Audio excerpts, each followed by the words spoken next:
What's up, everybody? It's Jackson here with First Class Business, and I'm excited to talk to you about becoming a brand in high demand and what some of the struggles are that people face as they try to achieve that challenge of becoming in demand. So, you may have a brand that's already achieved some level of being in high demand. Maybe you've been there before and you've fallen from it.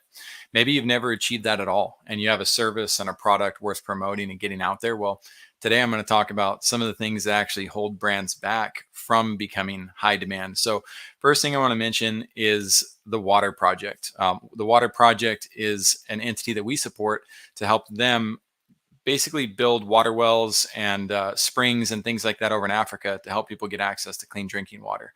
I'd love to know, by the way, what things that you notice in your life need support. If you know of an entity that needs support, let me go ahead and throw this up there real quick.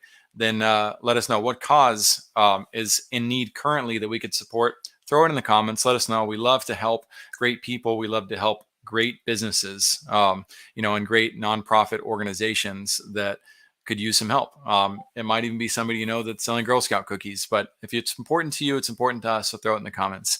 Um, on the same token, let me share my screen real quick, and I'm going to share with you one of the projects for the Water Project that is next on our list to fund. So you got right here.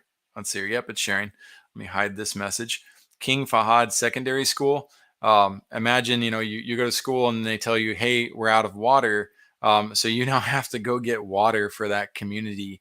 And it's hot and you wanted to learn today, but instead your assignment is, as one of the 246 students, is to go and get fresh water for that school. Not super fun. I'm sure the kids don't like to do it. Even says some of them get angry because that's not why they come to school. They come to school to learn, not to get water for everybody. So it's got to be a tough environment, tough thing to do.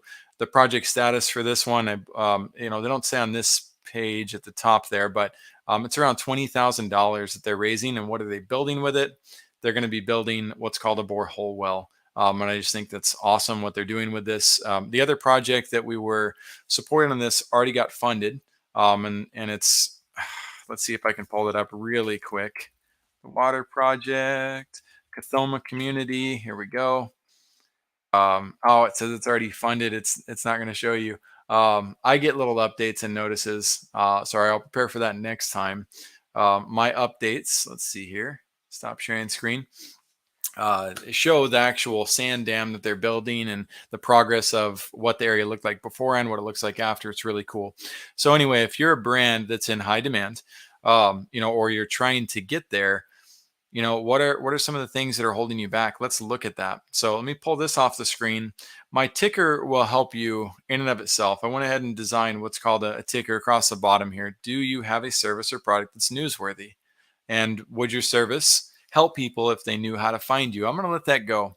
And you guys can listen to that or read that too and consider answering those questions for yourself so you become a little more self-aware.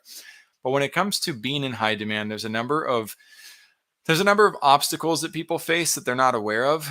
And if you're not aware of them, you can't prepare for them and overcome those things. So I'm going to talk to you about some of them. One of them is the reality that as an entrepreneur, as a provider, you are likely a people pleaser.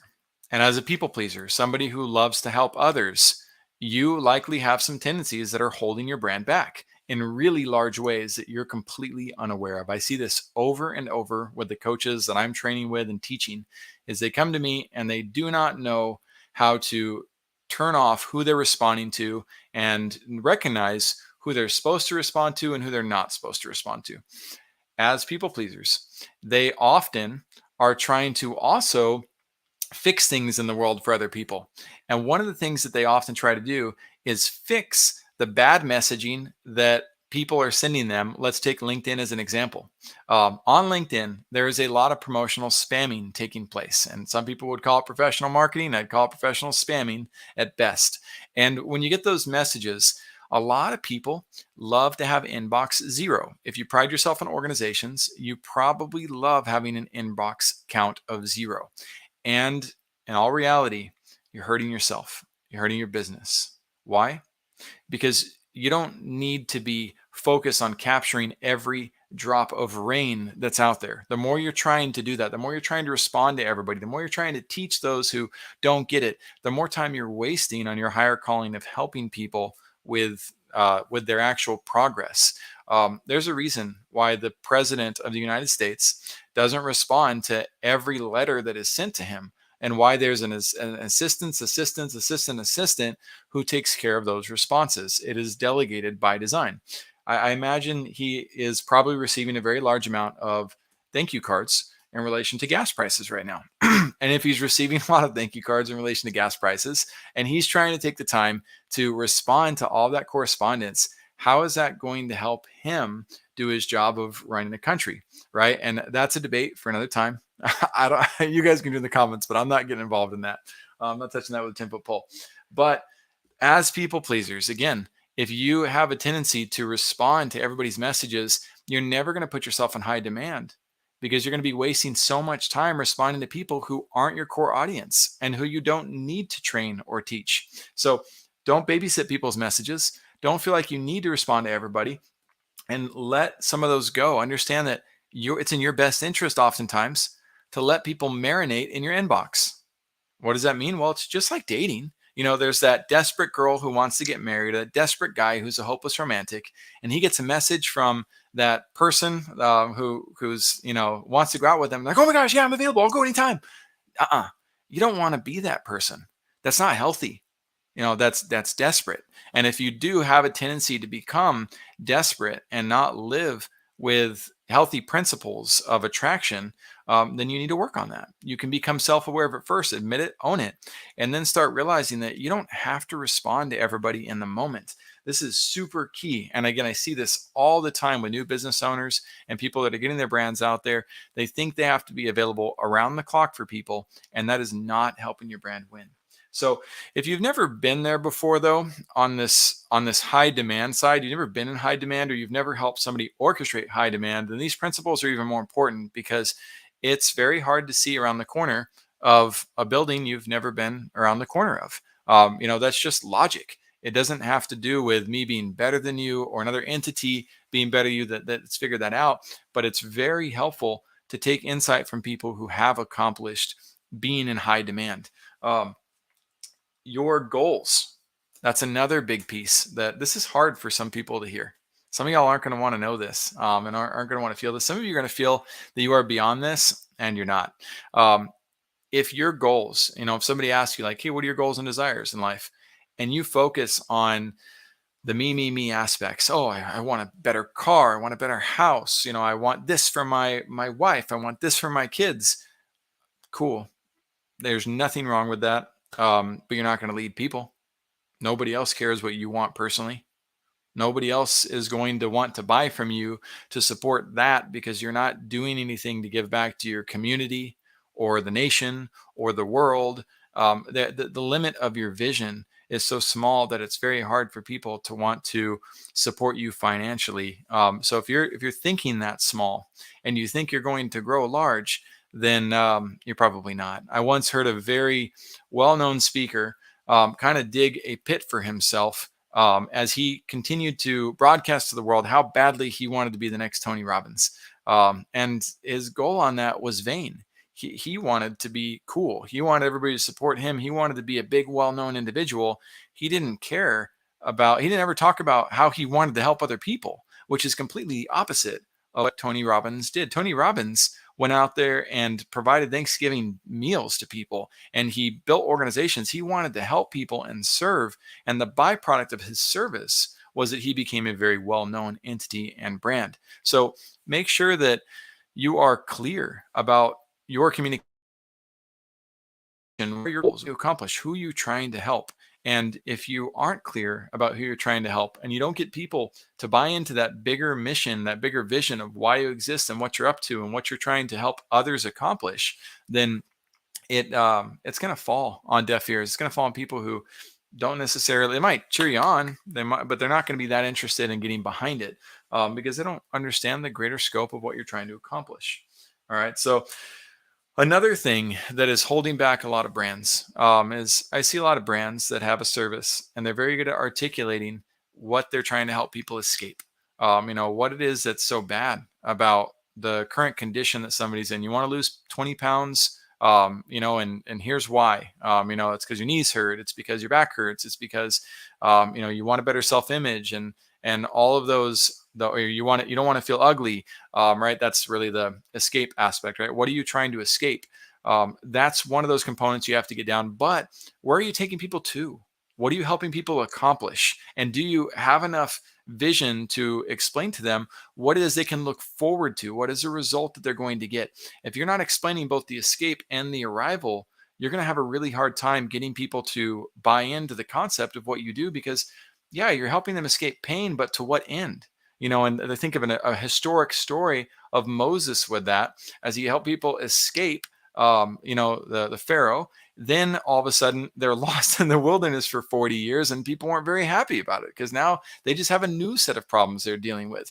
And so if you're kind of that as a coach or as a visionary and entrepreneur, you're just helping people escape a pain, but you're not actually providing any type of pleasure or glory or happiness. And again, I'm not picking on Moses that far. But if that's the reality you're leaving people in, well, they're not going to be that inspired to support you. They're going to want to go find somebody who can help create a transformation for their life.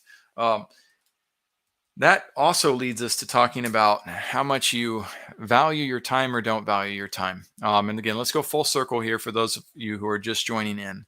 If you're just joining in, we're talking about taking your brand, putting you in high demand. And in terms of getting you to high demand, one of the fallacies that takes place is you become a people pleaser, and you're responding to everybody. You're trying to teach everybody everything, or you're responding to all the messages in your inbox, or you're getting to all of your voicemails.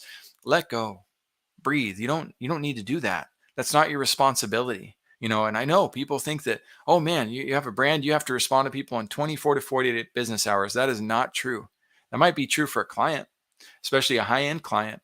But in terms of everybody else who's contacting your business, here's the hidden truth. As your brand grows, and as you go from either a solo entrepreneur to somebody that just has kind of a presence online, you start to get attractive presence. What's going to happen is all of those companies that are watching you, they see a company that is pre-qualifying for their offers. So everybody sees that you have money. Everybody's going to start pitching you their solutions. You're going to get more and more pitches. Now, oftentimes you're going to blame your marketer and say your marketer is sending you bad leads. That's not true. That's part of the process. The more attractive you become to your market, the more you become attractive to those who want to market to you as well. And so as that happens, you have to have funnels set up to recognize who you should spend your time with. You have to recognize too that very sophisticated pitches are going to start hitting you, and you're going to have to filter through, who do I spend my time with? And is this person looking out for my best interest? Or are they trying to trick me that my marketing is not good enough so they can get my business and get the person who's doing marketing for me out of the way right now? So if you're in that position where you're getting pitched a lot by service providers, congratulations. You're on your way to becoming in high demand. That is a good thing. And the more you feel you have to respond to all of those, the greater bottleneck you're going to have, and the more likely you're going to stifle the growth that you're experiencing and drop right back down into a brand that's not in high demand. Now, again, the point number 2 that happens with that, if you decide to start hiring those entities, but you don't have the skills to recognize who's good at what they do and who's not, you're going to bottleneck and hurt your brand. You might even implode your brand. I see that happen all the time with marketing, with companies that adopt marketing. They gain some traction. They actually start moving their brand forward, and then they fire their existing marketing team because some shiny object catches their attention. They listen to some slick snake oil sales pitch, and they decide to buy from somebody else because they don't have any essence of loyalty built within them. If you're not loyal to those that you work with, if you're not loyal to your core principles, then you're likely going to implode your brand, or you're going to, like I said, cinch the hose to where you're not going to get the results that you want. You have to recognize that bad leads, if you will, or more companies trying to get into bed with you, trying to get you to buy their services, is once again a very good sign that your brand is headed towards high demand. And you have to learn how to deal with those entities, preferably with class. So if you find yourself frustrated with that, that's called humble bragging. You're being a bit self-righteous. If you have a lot of people pitching you their solutions, again, that's a good sign that your brand is on the right track. And you got to realize Tony Robbins gets pitched how many times per day? Right? Everybody wants to work with Tony Robbins brand. Everybody wants to work with those who are in high demand. So if you're climbing those ranks, you got to learn how to deal with that pitch fest that comes your way too. You got to know who to spend your time with. One of my tricks on that is anybody who pitches me needs to write us an email. And in that email, they need to include 3 references, 3 case studies, their bottom line pricing, and anything else, anything like their portfolio, things that they would do. Well, everybody goes away. Very few people pass that test. Very few people want to go to that length to work for me or work for any other entity. Now, those who do pass the test, those who go and get that information and put that in front of me, those are people I definitely should value and put my time and attention on. But what I never do, I never condescend at the leads that I get, at the people who want to pitch me. That does not make me look good as a leader. That doesn't make you look good as a leader. You need to know how to nurture those relationships, right? And so even if somebody does pitch you, if they happen to get you on the phone, then thank them for their time. Give them the things they should send you through email and get off the phone and go and keep going, keep moving. You don't have to answer their phone again next time. And if somebody's messaging you with a pitch fest message, you don't got time for that. Move right past it. Don't even acknowledge it. It's not that they're bad people. It's not even that their messaging, even if their messaging was bad, what can you do about it? They're still going to go out there and put it out there anyway. So you can waste your time condescending them and telling them how awful their messaging was, just like so many people do with our automation or our clients' messaging. They don't like it. They're like, oh my gosh, I can't believe you mentioned the word Jesus. How could you do that? I'm not a Christian. I don't want to hear that. No, don't buy into that negativity. Just move right past it. Thank them for their time and move on from it. I don't benefit at all by fighting with people. I don't benefit by creating contention, right? Or giving into that type of negative conflict. It's in my best interest to keep moving as a leader, to thank people for their time and their opinion, and to move on from them. If you cannot move on from an argument, perhaps you're not as great of a leader as you think you are. It took me a long time to learn that reality, and it has served me well since. You have to value your own time enough to recognize that those conversations are not worth having. Move on from it. Keep going. So, again, struggling to become in high demand. Again, some of you just need to recognize that you're in higher demand than you think you are. You're just wasting your time in areas where you shouldn't be wasting it. If that resonates with you, let us know in the comments. If you have questions about that, let us know. But the key is knowing how to recognize what entities deserve your time and which ones don't is a huge part of remaining in high demand. And that's really what separates those who are winning on huge levels from those who are struggling with the constant rat race of, am I in high demand? I got to talk to this person, I got to talk to that person. You can usually tell how well somebody's doing in business by their demeanor in their meetings. Are they stressed? Are they focused on talking about the challenges that they're facing, or are they more interested in the successes that they're having? Do they seem off put by the types of pitches that are being thrown at them? Do they respond to messaging, or third party entities by saying like, oh my gosh, like they're pitching me too? That's a sign of somebody who hasn't graduated to the next level of leadership. But those people like Tony Robbins, those people who like Gary Vaynerchuk, Lewis Howes, great leaders, John Maxwell.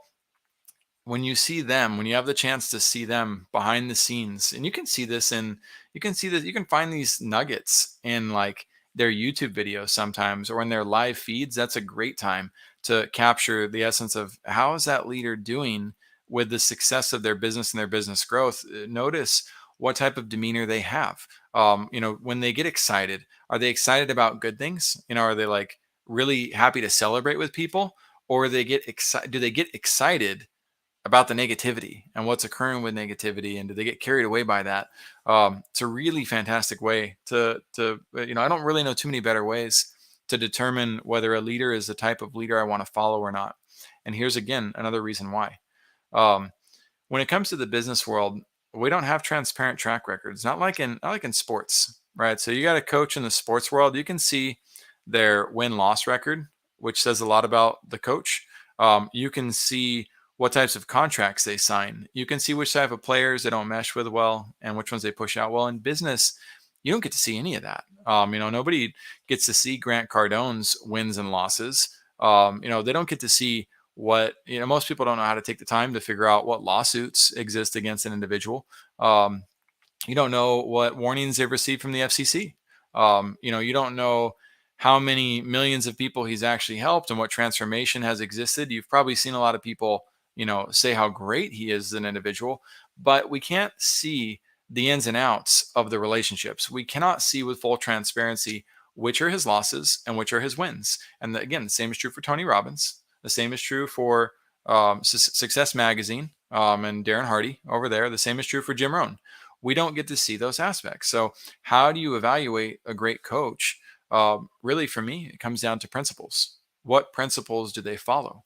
Are they trying to trick you into buying their stuff? Do they use hyperbole a lot in their speech? Do they tell you that people always win when they follow X formula? Or do they try to convince you how easy the process is? Do they use high pressure tactics to get you to move forward? Like I said, how do they react behind the scenes? If you get a chance after somebody finishes speaking on stage, watch them, watch where they go and who they interact with and who they talk with. Do they high five people? Do they like push papers on people's chests and say, go get signatures? That's not necessarily a good thing in my opinion.